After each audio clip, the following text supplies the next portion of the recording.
for the hardest-hitting show in talk radio.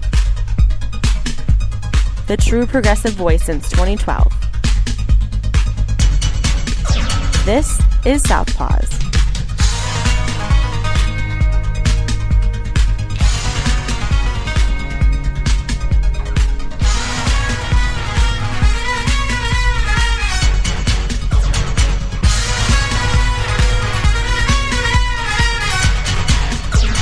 And welcome to Southpaws on the Pacifica Radio Network. We are the leaders of the revolution. I'm Darren Gibson, your host today.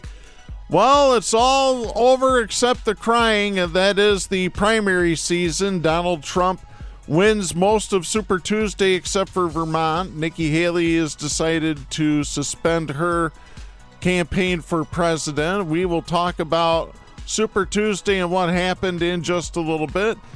Mitch McConnell is stepping down as Senate Minority Leader, although he is now endorsing Trump for president. This is the same guy that said that Trump was disgraceful for his actions on January 6th. Also, we have to talk about Alabama and embryos and whether or not they're people. They're not. Let me just give you the short story on that one. Too long, didn't read. Embryos are not people, period. This is a scary headline. New York State will send the National Guard to New York City subways after a string of violent crimes. Let's see. Wendy's is in the spotlight this week. First, they were going to surge price on their menu. Then they decided after getting a ton of backlash, no, we didn't really mean what we said. So we'll talk about that, and we have to talk about the honeymoon is officially over in Ottawa County. John Whale Feces Gibbs has been fired by the Ottawa County Board of Commissioners. He is now looking to sue them. We will talk about that later on in the show. We also have our Hammer Time segment this week, and I'm going to get a little personal, folks. So be ready for an epic Hammer Time segment this week. Before we get started with the show, a couple of reminders. You can follow us on social media by going to facebook.com/Southpaws Radio Show. You can follow us on X, the former Twitter, at Southpaws Radio. You can follow us on Tumblr at southpawsradioshow.tumblr.com. You can follow us on YouTube and Mastodon by doing a search for Southpaws Radio. You can become a patron of the show by going to patreon.com/Southpaws Radio. You can listen to the show anytime at Apple Podcasts, Spreaker, Google Podcasts, Podcast Addict, Podvine, and Pandora by doing a search for Southpaws. Once you found our logo, you found us.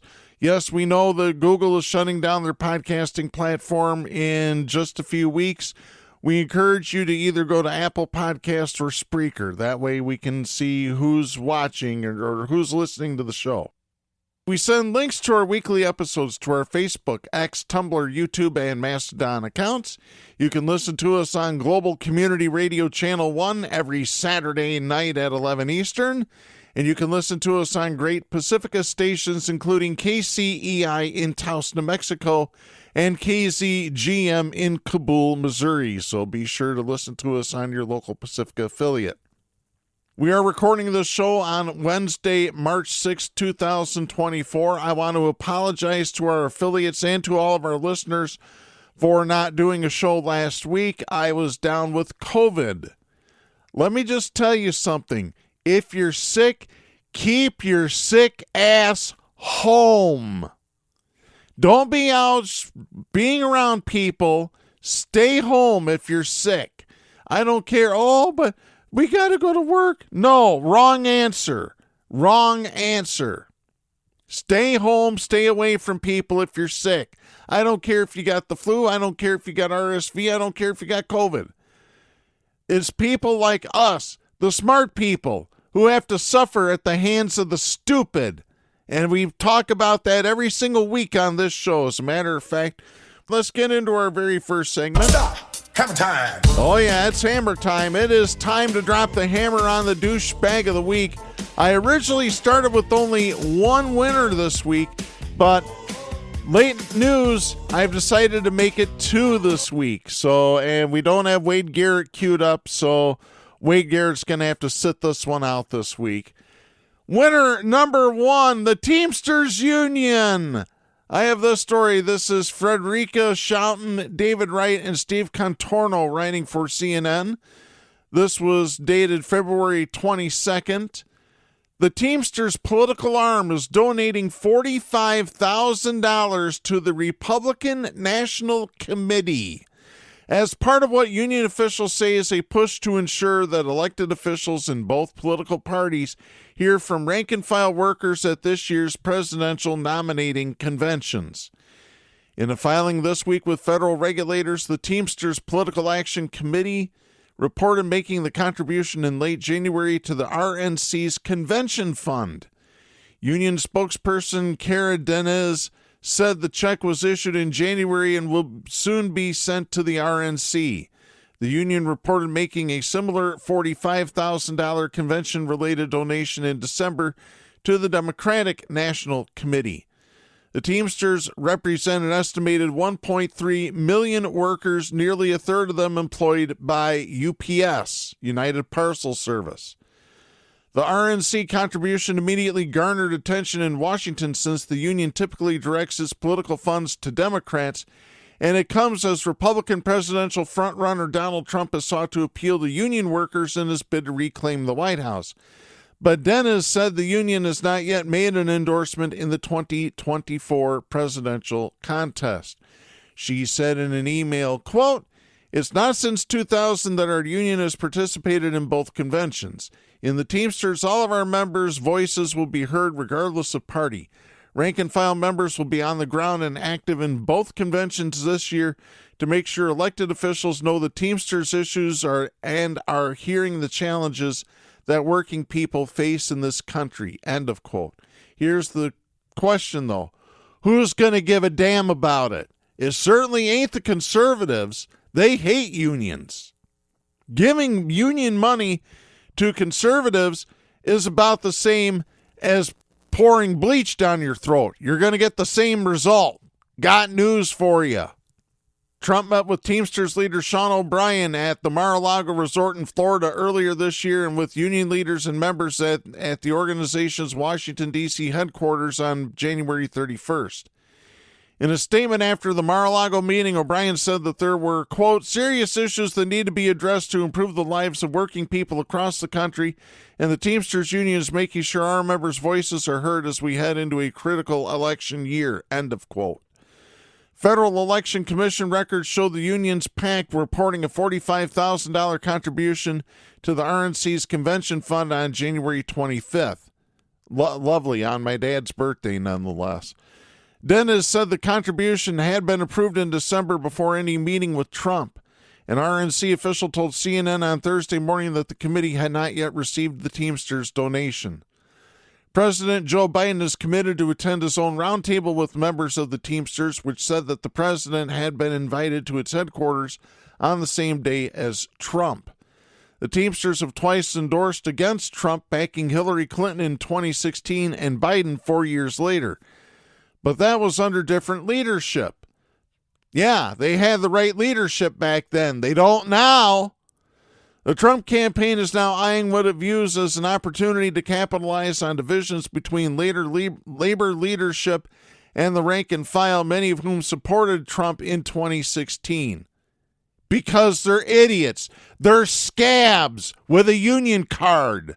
Anybody that's in a union that votes for conservatives are no worse than scabs. As a matter of fact, they're the equivalent of a scab. Trump rallied supporters over the weekend in Michigan, where union households are a key constituency, and made an explicit appeal to Teamsters members.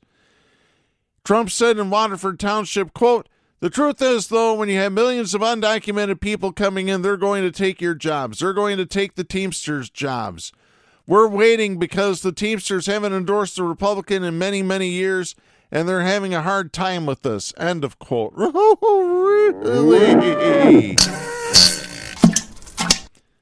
Millions of undocumented people are not coming in to take your job. I got news for you. Look at reality.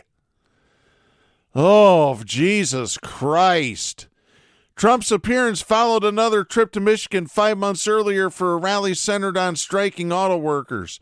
During that visit, in which he appeared in a non-union factory amid the auto workers' strike, Trump courted blue-collar workers by promising to reverse Biden-era policies that encouraged the auto industry's move toward electric vehicles, insisting it would threaten American jobs. In a play for big labor support, he told the crowd, quote, "Do me a favor, just get your union guys, your leaders to endorse me, and I'll take care of the rest." End of quote. Yeah. Bullshit! Ultimately, the largest auto workers union, the UAW, endorsed Biden, who became the first president to join a picket line when he appeared with striking workers in Michigan the day before Trump's visit. Yeah, Trump's visit to a scab parts manufacturing plant. There were scabs in there working, not union workers, scab workers, because Donald Trump is a scab. The concerted effort by both candidates to appeal to union voters reflects the ongoing political shift in a once reliably Democratic voting bloc. In 2016, Clinton carried union households over Trump 51-42, according to CNN exit polls. Biden expanded on that margin in 2020, winning union households 56-40 over Trump, according to exit polls. So, Teamsters, don't fall for the BS. You need to stick with the Dems. Period. End of story. Don't fall for Trump and the conservatives' bullshit. Don't do it. Don't be an idiot.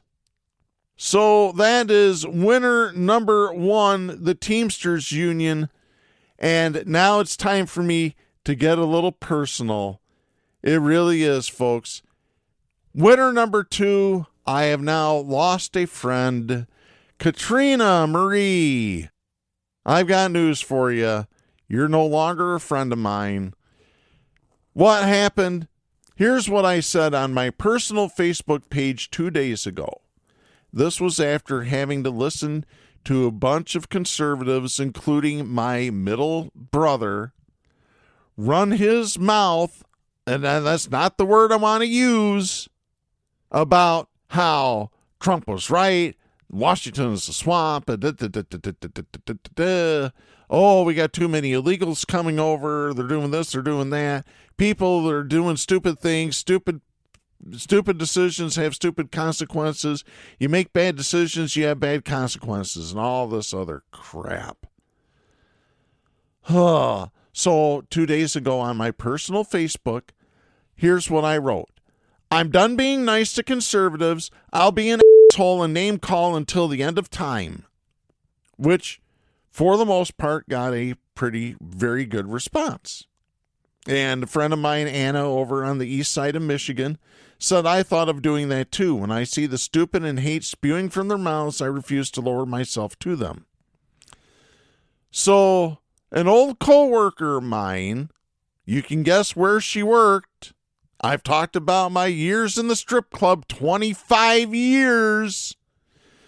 She chimes in and says, overall, our government is corrupted, both parties. So I responded, and I said, I can't disagree with you there. But conservatives are marching full speed toward fascism and a dictatorship with the orange. If that orange gets back in the White House, you can kiss democracy goodbye forever.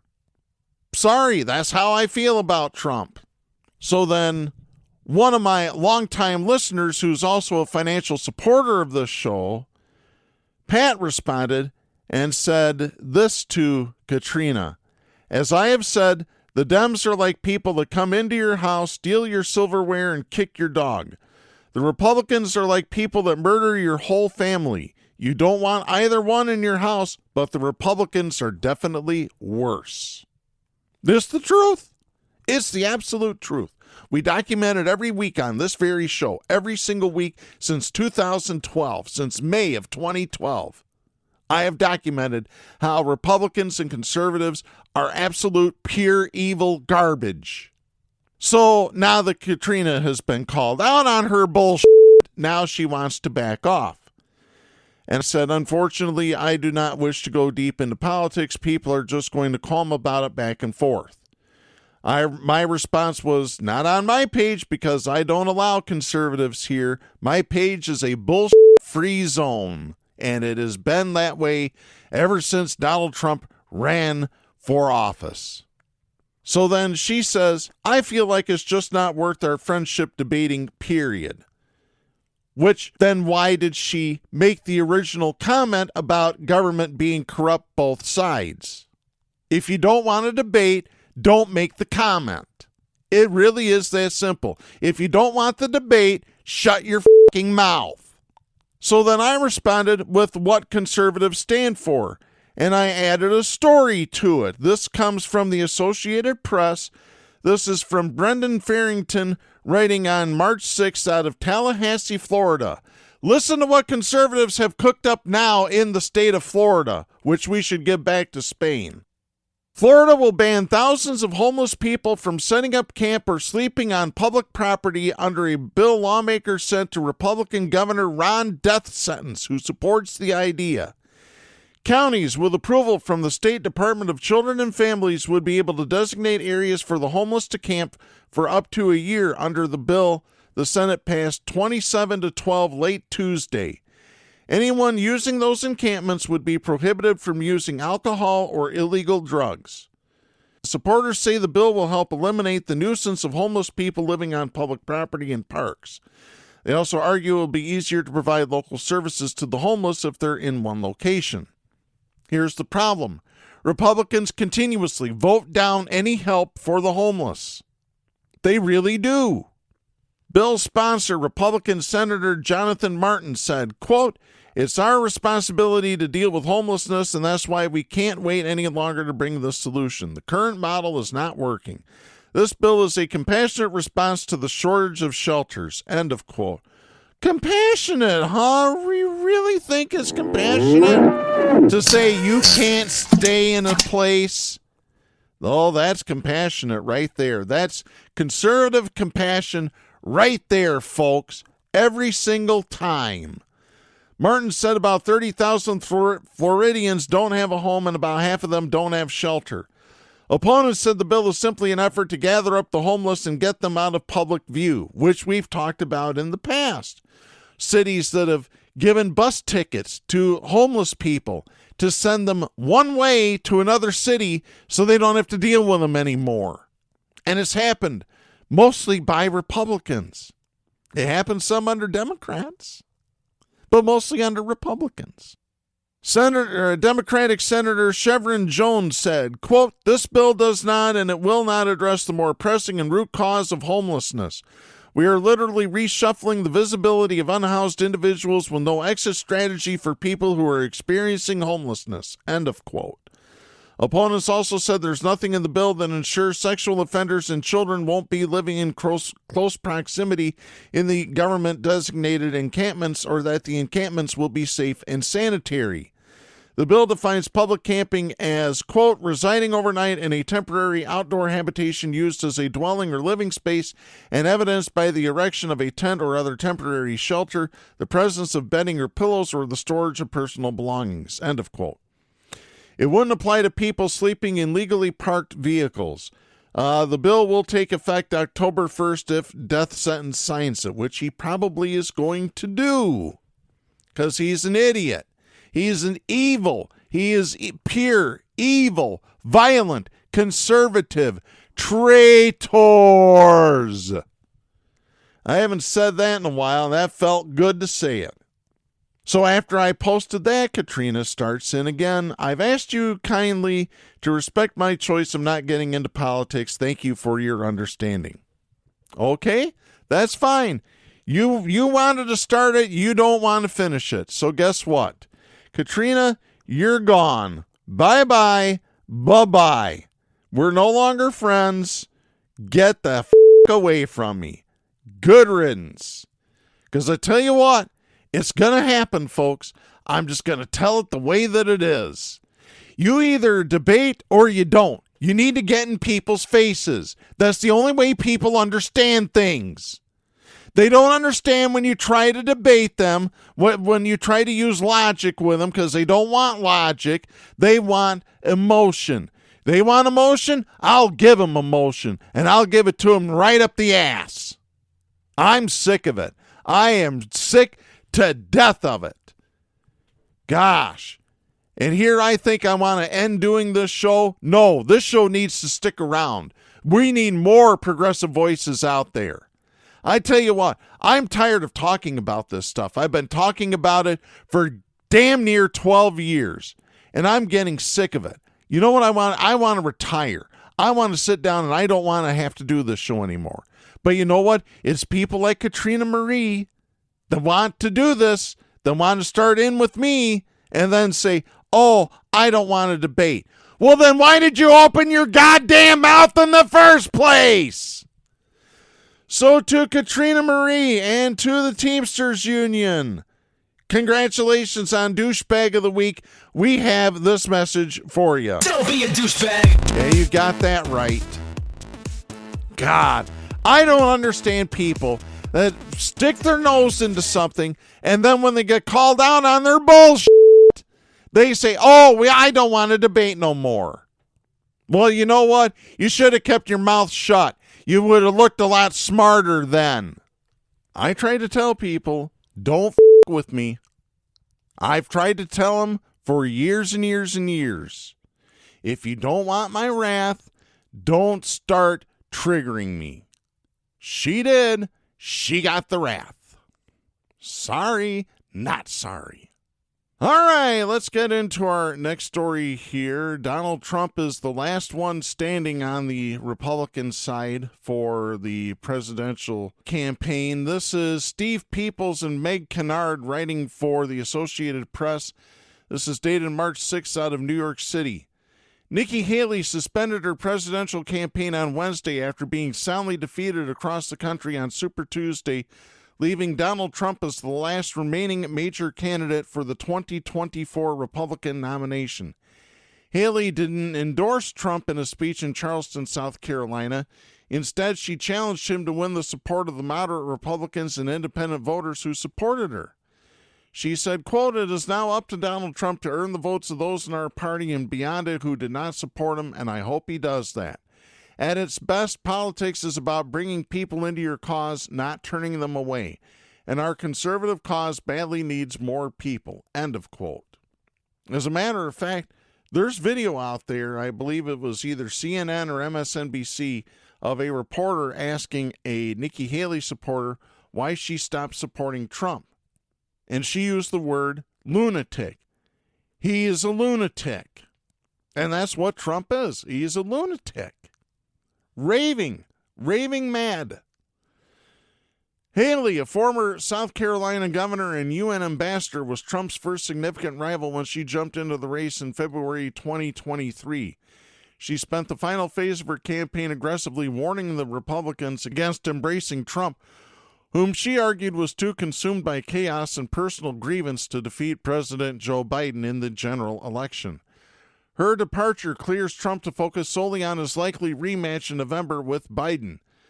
Trump is on track to reach the necessary 1,215 delegates to clinch the Republican nomination later this month. Haley's defeat marks a painful, if predictable, blow to those voters, donors, and Republican Party officials who oppose Trump and his fiery brand of Make America Great Again politics. She was especially popular among moderates and college-educated voters, constituencies that will likely play a pivotal role in the general election. It's unclear whether Trump, who recently declared that Haley donors would be permanently banned from his movement, can ultimately unify a deeply divided party.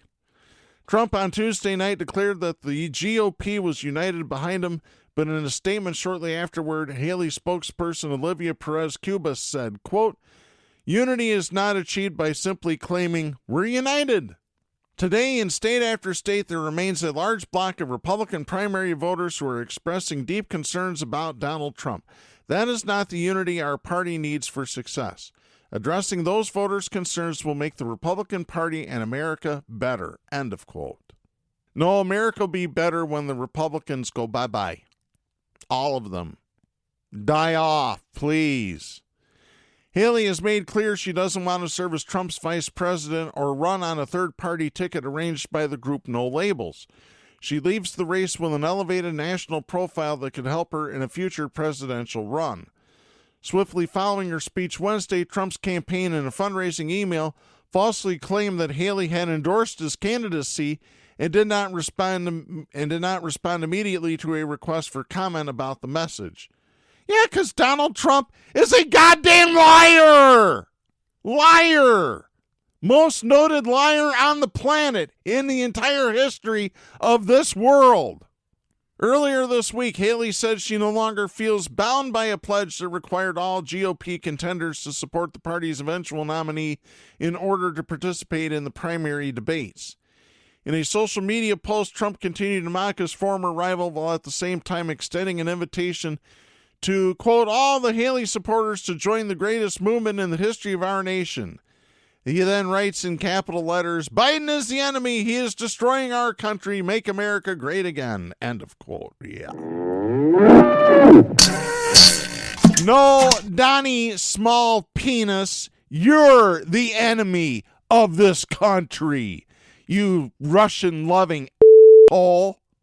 On Wednesday, Biden welcomed any voters who had backed Haley, acknowledging Trump's previous rejection of her supporters.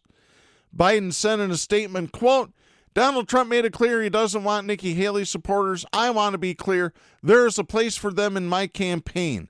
I know there's a lot we won't agree on, but on the fundamental issues of preserving American democracy, on standing up for the rule of law, on treating each other with dignity and decency and respect, on preserving NATO and standing up to America's adversaries, I hope and believe we can find common ground. End of quote. By staying in the campaign until now, Haley drew enough support from suburbanites and college-educated voters to highlight Trump's apparent weaknesses in those groups. No, if they were properly college-educated, they'd be supporting Democrats. Got news for you. Sorry. What do they get their college degrees in? Typing repair classes? Typewriter repair?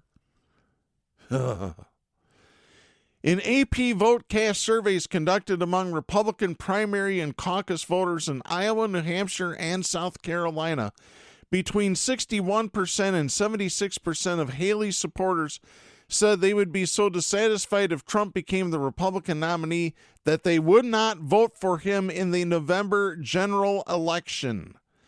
Voters in the early Republican head-to-head contest who said they wouldn't vote for Trump in the fall represented a small but significant segment of the electorate. 2 in 10 Iowa voters, 1/3 of New Hampshire voters, 1/4 of South Carolina voters. Haley leaves the 2024 presidential contest having made history as the first woman to win a Republican primary contest.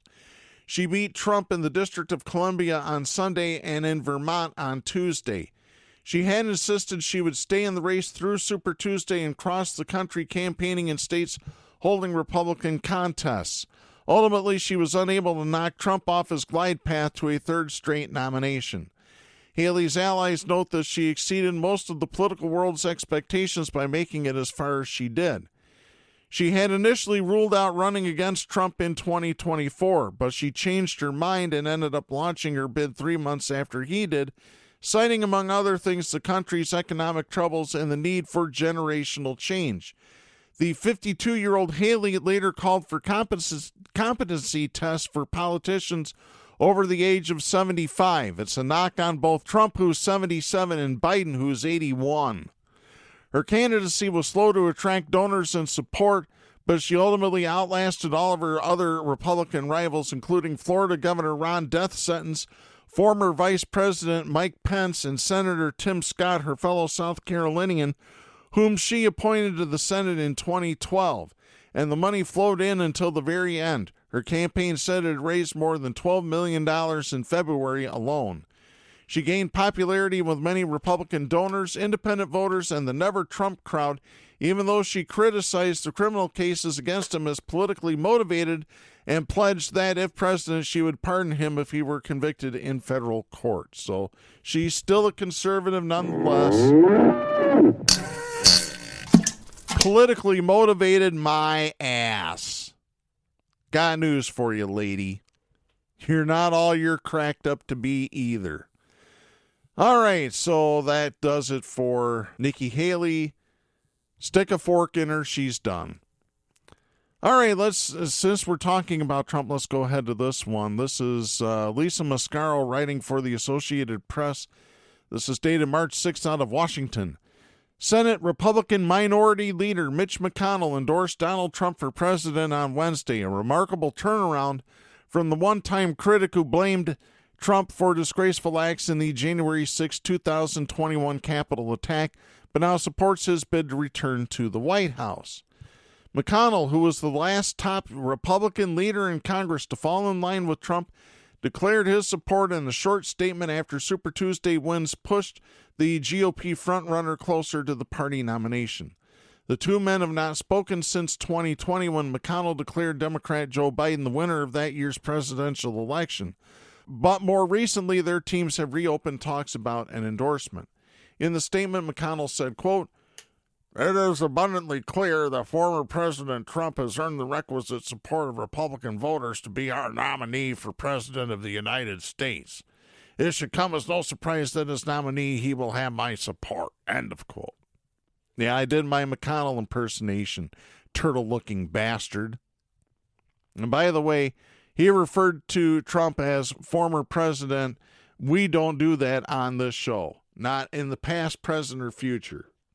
The nod from McConnell has criticized Trump as morally responsible for the 2021 mob siege of the Capitol. By the way, that is traitorous mob siege, lends an imprimatur of the institutional legitimacy to Trump's bid to return to the White House. Again, they refer to Trump as indicted former president. We don't refer to Trump as former president. It comes as McConnell made his own sudden announcement last week that he would step down after this term as leader, a position he has held longer than any other senator, as he tries one more time to win back Republican control of the Senate, with Trump likely at the top of the Republican ticket. Trump now counts the GOP leaders in Congress, including Speaker Mike Johnson and Senate Republicans vying to replace McConnell as leader, as backing his bid for the White House. Another Republican in leadership, Senator Joni Ernst of Iowa, announced her support for Trump on Wednesday after the last major Republican challenger, Nikki Haley, suspended her campaign. McConnell, who's from Kentucky, said that he and Trump, quote, worked together to accomplish great things for the American people, end of quote. Yeah. No, you work to fleece the actual working class of this country while signing tax deductions for the rich. That's what you did. That's the truth. He noted in particular policies that, quote, supercharged our economy and a generational change of our federal judiciary, most importantly, the Supreme Court. I'll give him half of a bull on this one. Supercharged the economy. We lost jobs every month that Donald Trump was in office, every single month. You know who's created jobs? Biden. More than any other president in history. Period. Who has the robust economy? It isn't Trump, it's Biden. By far. Robust economy. You need to look at the actual facts instead of listening to Trump drivel on about his bullshit. Trump signed a GOP tax cut package into law, with McConnell leading the Senate, was able to confirm 3 justices to the 9-member Supreme Court and fulfill conservatives' long-term goal of overturning Roe v. Wade and the constitutional right to an abortion. Yeah, too bad McConnell wasn't aborted. Speaking of, I'm going to skip the rest of that AP story because who cares? I want to get to this. This is Kim Chandler writing for the Associated Press. This is dated March 6th out of Montgomery, Alabama. Alabama lawmakers facing public pressure to restart in-vitro fertilization services in the state advanced legislation to shield providers from the fallout of a court ruling that equated frozen embryos to children. Once again, embryos are not children. An egg is not a chicken. Committees in the state Senate and House on Tuesday approved identical bills that would protect providers from lawsuits and criminal prosecution for the damage or death of an embryo during IVF services. The state's 3 major IVF providers paused services after the Alabama Supreme Court's ruling last month because of the sweeping liability concerns it raised. Lawmakers are aiming to give final approval Wednesday and send the legislation to Governor Kay Ivey to be signed into law. They have fast-tracked the immunity legislation as a proposed solution to get clinics back open as they weigh whether additional action is needed. Representative Terry Collins, sponsor of one of the bills, said, quote, "The problem we are trying to solve right now is to get those families back on track to be moving forward as they try to have children," end of quote. The court ruled the 3 couples who had frozen embryos destroyed in an accident at a storage facility could pursue wrongful death lawsuits for their extrauterine children. That is an embryo. It's not a fetus even. The ruling treating an embryo the same as a child or a gestating fetus under the wrongful death statute raised questions about civil liabilities for clinics. The court decision received immediate backlash as groups across the country raised concerns about a ruling recognizing embryos as children. Patients in Alabama shared stories of upcoming embryo transfers being abruptly canceled and their paths to parenthood put in doubt. Beth and Joshua Davis Dillard watched as the Senate committee voted. The couple had transferred frozen embryos to Alabama after moving from New York. Beth said, quote, "We've been working up to get ready to trying again. We still have embryos from our prior cycle, which we did in New York. We transferred them here. We can't use them. We're on hold. I'm 44, so time is limited. We don't have unlimited time to wait. We really want to give it a try and see if we can have another baby," end of quote. She said she felt very helpless and very frustrated and in a little bit of disbelief. She said that before they transferred the embryos to Alabama, the couple briefly discussed whether the state's strict abortion ban or political climate could be a problem, but presumed it would ultimately be fine. She said, quote, "It just feels like our rights are being restricted," end of quote. Well, duh, that's what Republicans do. They restrict women's rights. The legislative proposals state that no action, suit, or criminal prosecution for the damage to or death of an embryo shall be brought or maintained against any individual or entity when providing or receiving services related to in vitro fertilization. And let me continue here. Civil lawsuits could be pursued against manufacturers of IVF-related goods, such as the nutrient-rich solutions used to grow embryos, but damages would be capped and criminal prosecution would be forbidden. Doctors have expressed concern that without some protections for manufacturers, they will not be able to get the products they need to provide IVF. Dr. Michael C. Alamand with Alabama Fertility said the legislative proposal would allow the clinic to resume IVF services by returning us to a normal state of affairs in terms of what the liability issues are.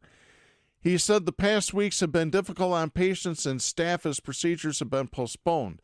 Alamand said, quote, "There's been some truly heart-wrenching conversations that have taken place," end of quote.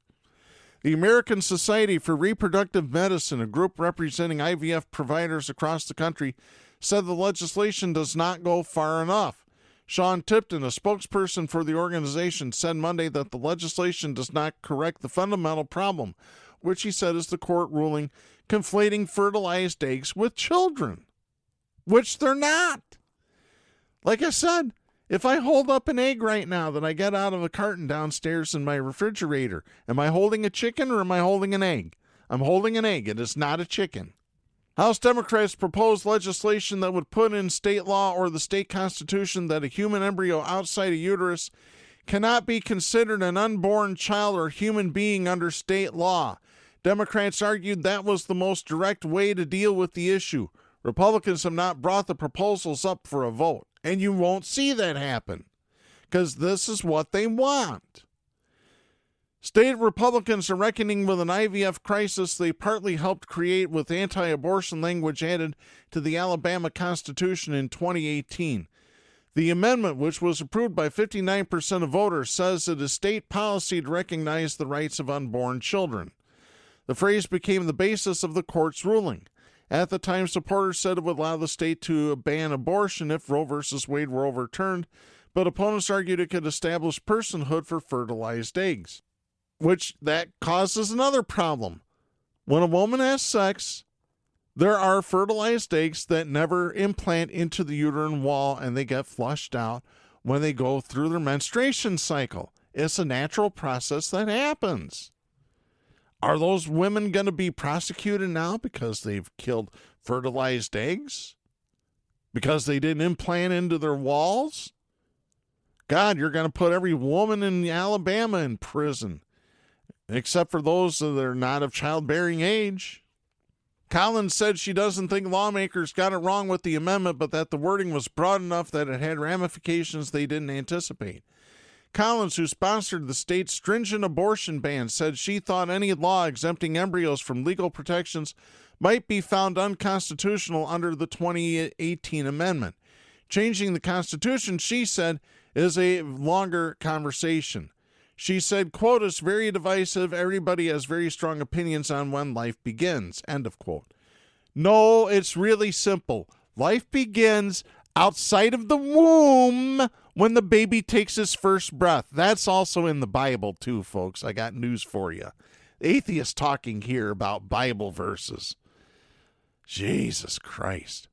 Republicans are also trying to navigate tricky political waters, torn between widespread popularity and support for IVF and conflicts within their own party.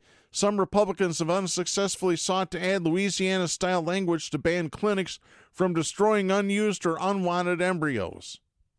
Unbelievable. Sorry, embryos are property. That's all they are. They are a potential to become a person if they are implanted into a woman's uterus, and it survives, and it grows, and becomes an embryo, and then it becomes a fetus, and then grows, and is birthed out to become a human. That's it, period, end of story. It really is that simple. But not for Republicans. Republicans want to conflate everything. That's all they do is they conflate and gaslight, and then start a debate, then say, oh, I don't want to debate. I really don't want to debate. Wah. Yeah, sorry. I'm going to stay on that topic. I just don't care. I don't care how many friends I lose. I know I'm right. I know that I'm right. All right, let's go to this next story here. This is Anthony Izagiri writing for the Associated Press. This is dated March 6th. Listen to this, folks. This is how bad that even the Democrats are becoming now. New York Governor Kathy Hochul announced plans Wednesday to send the National Guard to the New York City subway system to help police search passengers' bags for weapons following a series of high-profile crimes on city trains. Hochul, a Democrat, said she will deploy 750 members of the National Guard to the subways to assist the New York Police Department with bag searches at entrances for busy train stations. This is not good at all. It really isn't, folks. You're having, essentially, the military taking over policing duties. What's going to be next? We're going to have the Army march in? Is that going to be next? Sorry, slippery slope. It really is, folks. At a news conference in New York City, Hochul said, quote, for people who are thinking about bringing a knife or gun on the subway, at least this creates a deterrent effect. They might be thinking, you know what, it just may not be worth it because I listened to the mayor and I listened to the governor, and they have a lot more people who are going to be checking my bags, end of quote. The move came as part of a larger effort from the governor's office to address crime in the subway, which included a legislative proposal to ban people from trains if they are convicted of assaulting a subway passenger, and the installation of cameras in conductor cabins to protect transit workers. The deployment of the National Guard would bolster an enhanced presence of New York City police officers in the subway system. The governor said she will also send 250 state troopers and police officers for the Metropolitan Transportation Authority, a state agency, to help with the bag searches. Overall, crime has dropped in New York City since a spike during the COVID-19 pandemic, and killings are down on the subway system. But rare fatal shootings and shovings on the subway can put residents on edge. Just last week, a passenger slashed a subway conductor in the neck, delaying trains. Police in New York have long conducted random bag checks at subway entrances, though passengers are free to refuse and leave the station. raising questions of whether the searches are an effective policing tactic in a subway system that serves over 3 million riders per day. Folks, that's not a solution. Militarizing the police is basically what's being done here. And people need to speak up about it now before it becomes commonplace.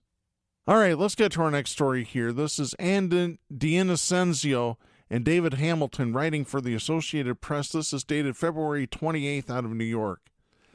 We were going to talk about this last week. We actually had Wendy's lined up to be douchebag of the week, but now they've turned back. They've changed their mind, or they've changed their tune on some of this. Listen to this. Consumers will pay more for a flight to Florida or for a hotel room during peak vacation times. They fork out more for a rush hour Uber ride, perhaps while grinding their teeth, and rely on apps like ParkWiz or Park Mobile to book spots for their cars at premium prices. But a social media backlash this week to media reports that said fast food chain Wendy's had plans to increase menu prices during its busiest hours showed a limit to where, when, and for what U.S. consumers will trade more cash for convenience. It looks like a Dave's Double Combo or a Frosty won't make the cut.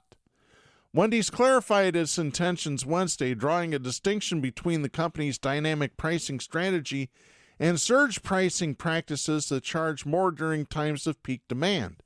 The company said any fluctuations it decides to test in the future, quote, would be designed to benefit our customers and restaurant crew members, end of quote. Oh, really? Yeah. No, they just want to get their bottom line fattened up. That's really all it is, folks. Here's a look at the differences between dynamic and surge pricing, which industries are using them, and some of the more subtle ways in which companies build price fluctuations into their bottom lines. So, dynamic pricing and surge pricing are both models that continuously adjust prices based on a range of factors, sometimes within minutes. Dynamic pricing can involve both increasing and decreasing prices based on market conditions, the season, and supply changes. Surge pricing is a subset of dynamic pricing and only involves increasing prices based on supply and demand, according to experts.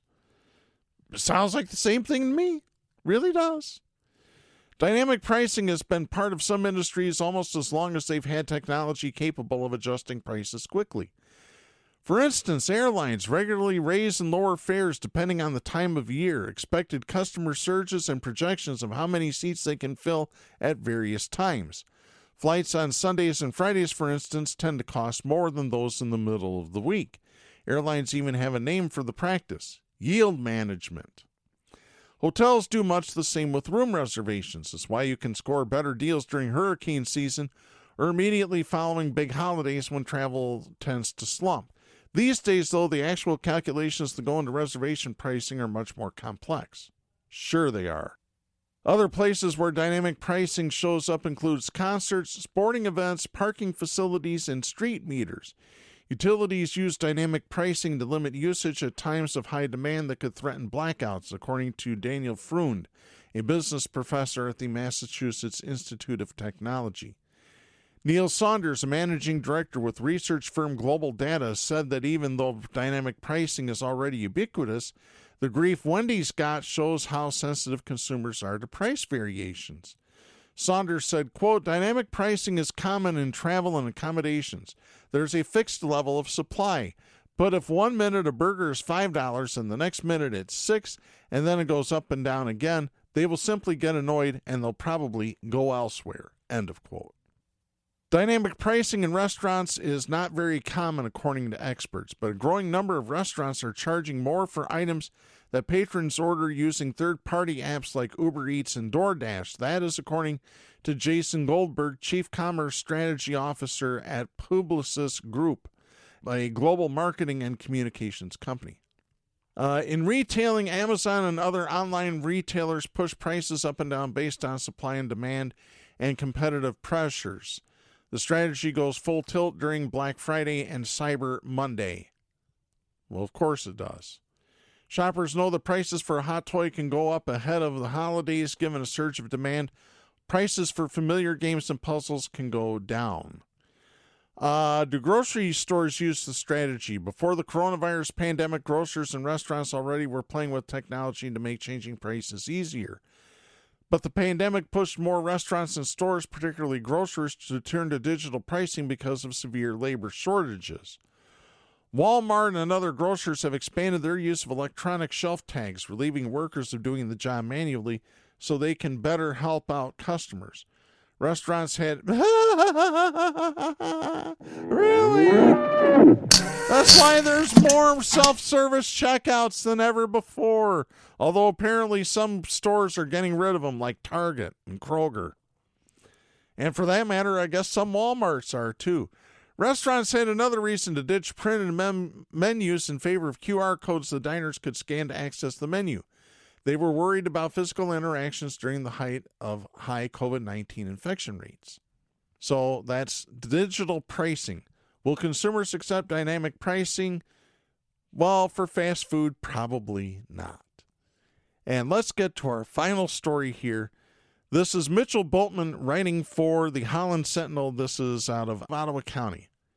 John Gibbs, whale feces himself, is not taking his termination by the Ottawa County Board of Commissioners lying down. 1 week after placing him on paid administrative leave, commissioners fired Gibbs for cause during a special meeting on Thursday, February 29th.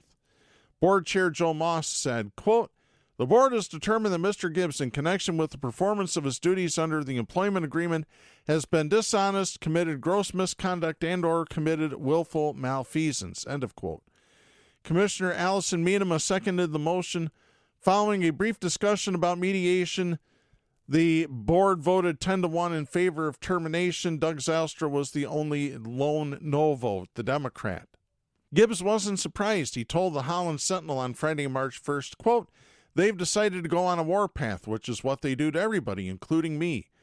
For them, you have to absolutely agree with everything in lockstep or else they will attack you.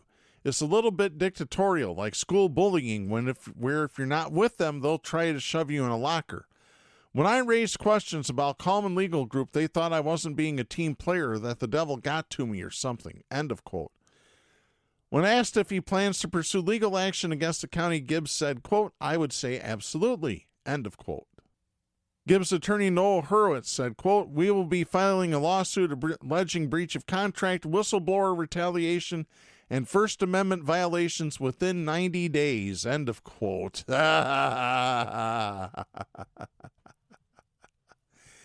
In a letter Moss sent on February 15th, Hurwitz said tension within the board began after Gibbs voiced concerns about the performance of KLG, the county's corporation council, in 2023. Gibbs told the Holland Sentinel, quote, "In March, I sent an email saying we've got problems with legal. I asked them a question. They say, I don't know. That's all they say. It's like, okay, now what am I supposed to do? So I wrote them a letter in July and I said, we've got to meet about this. So we met and they just went ballistic." End of quote.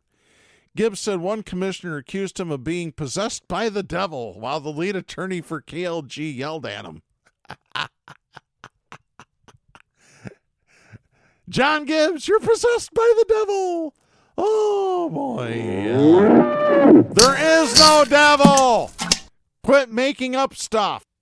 Gibbs said, quote, "I walked out of that meeting." End of quote. I can't say to blame him. Gibbs also alleged pushback when he advised commissioners against a $4 million settlement with health officer Adeline Hambley, a deal Moss insists the board never agreed to. Well, the circuit court judge reiterated this week her finding that the board reached a deal, but the following vote to approve was too vague to be legally enforceable. So they did approve it. Then they decided not to. Because that's what Republicans do. They take back what they say. They welch on everything. That litigation was settled on Monday, February 26th under an agreement that will leave Hambley and Deputy Health Officer Marcia Mansoray in their respective positions. So they're sticking around just to piss off the Republicans. Gibbs said of the $4 million settlement, quote, "I was definitely against it. Joe was going around saying it was fake news, and it wasn't fake news. They actually did agree to it, and the judge even said it." End of quote. The board voted to place Gibbs on paid administrative leave last week after spending time in closed session considering new complaints against him. The next day, Moss made those allegations public. They include disparaging comments about female members of the board, derogatory comments about commissioners' faith, and threats of violence against County Attorney Jack Jordan. Gibbs confirmed the allegations were made by his own staffers, Executive Aide Jordan Epperson and Deputy Administrator Benjamin Wetmore, and argued they were the ones making inappropriate comments and failing to do their jobs.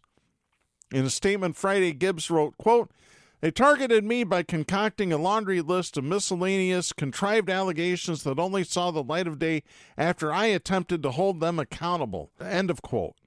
Gibbs told the Sentinel, quote, "I think they were scared they were going to get fired or something, so they started to put all their eggs in the commissioner's basket and came up with this stuff." End of quote. Hurwitz told the Sentinel via email on Friday, February 23rd, quote, "Moss is waging a public war against a county administrator who he hired, all because John Gibbs would not be his puppet." End of quote. Gibbs said working for the board was difficult because of the OI commissioner's lack of governmental experience. He said, quote, "They get these ideas on impulse, not based on having an actual policy plan. It's often not even legally possible. If you don't immediately jump on it and do it right away, they come after you." End of quote. Gibbs called the working environment treacherous and said he never knew when a benign conversation could be used against him. Quote, "It's kind of impossible to survive in that kind of environment." End of quote. Gibbs said that he first connected with Moss while campaigning for Michigan's 3rd Congressional District in 2022. He ultimately lost to Democratic Congresswoman Hillary Skolton. After working for the U.S. Department of Housing, Gibbs thought he was a good fit for Ottawa County. He said of Ottawa Impact and its supporters, quote, "I have experience in this area. I was in government for 4 years, so I know how government is supposed to work. And throughout my campaign, I interacted with them and we were at various events together." End of quote. But things quickly became uncertain. Quote, "I literally think they don't know how government works. They'd hear a news story or something and then tell me, 'You got to stop that.' And I'm like, 'Well, what do you want me to stop?' End of quote. Gibbs said there's deep suspicion amongst the OI commissioners, adding, quote, "I think they believe there's some kind of deep state type thing out there, and it's conspiracy theories and superstition. They think everybody's out to get them." End of quote. Regardless of how it ended, Gibbs said he's proud of what he accomplished within his year with the county. He cited new budgeting software, the start of a new strategic plan, a capital improvement plan, and the expansion of the county's Veterans Department among his successes. He said, quote, "I really would have loved to see a lot of that through. There's a whole lot of things that were in the cooker there." End of quote. So there you go, folks. Gibbs is out. Bye-bye. We hardly knew you, John. Before we head out, we got one final story that I want to get to. This is out of Paris, France. France has become the world's first country to enshrine abortion rights in its constitution on Monday, the culmination of an effort that began in direct response to the U.S. Supreme Court's decision to overturn Roe v. Wade. Lawmakers from both houses of the French Parliament voted 780 to 72 in favor of the measure, easily clearing the 3/5 majority needed to amend the French Constitution. That's great news. That's needed to happen. Folks, we're out of time for this week. We'll be back next week. I'm Darren Gibson. Please support independent media, the First Amendment, and a woman's right to choose. The stations that carry Southpaws do not necessarily share the opinions expressed on the show. Southpaws is protected by the First Amendment to the U.S. Constitution and is copyrighted by Big D Entertainment. All rights reserved.